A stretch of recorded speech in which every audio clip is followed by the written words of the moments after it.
building in 10th Street, which was about to be pulled down.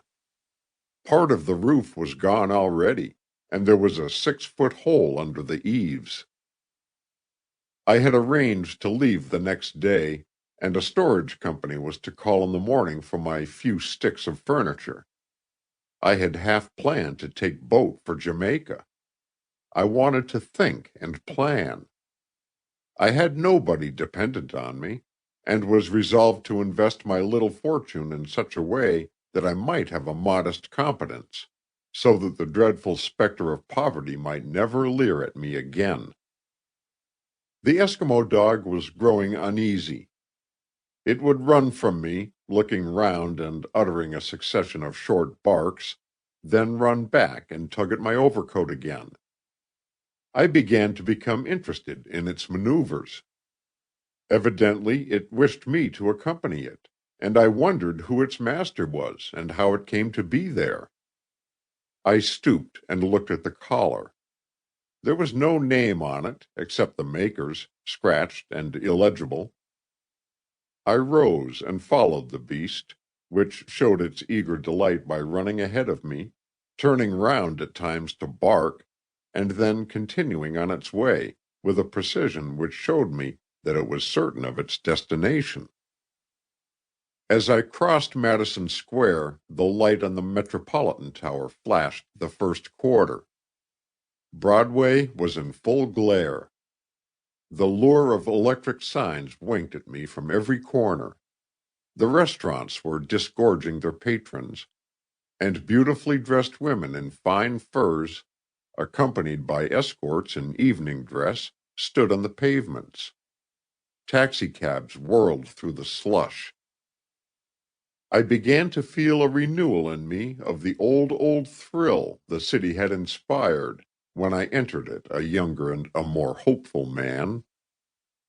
The dog turned down a street in the 20s, ran on a few yards, bounded up a flight of stone steps, and began scratching at the door of a house that was apparently empty.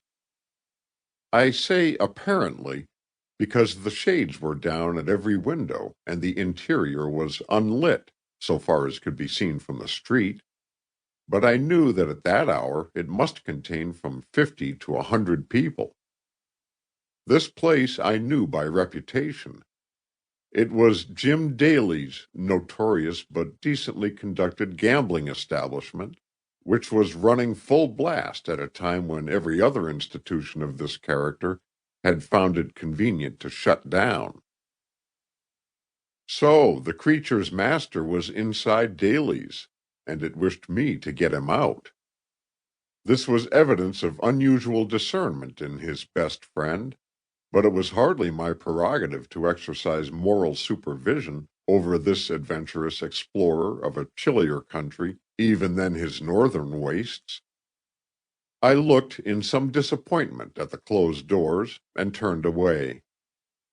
I meant to go home, and I had proceeded about 3 paces when the lock clicked. I stopped.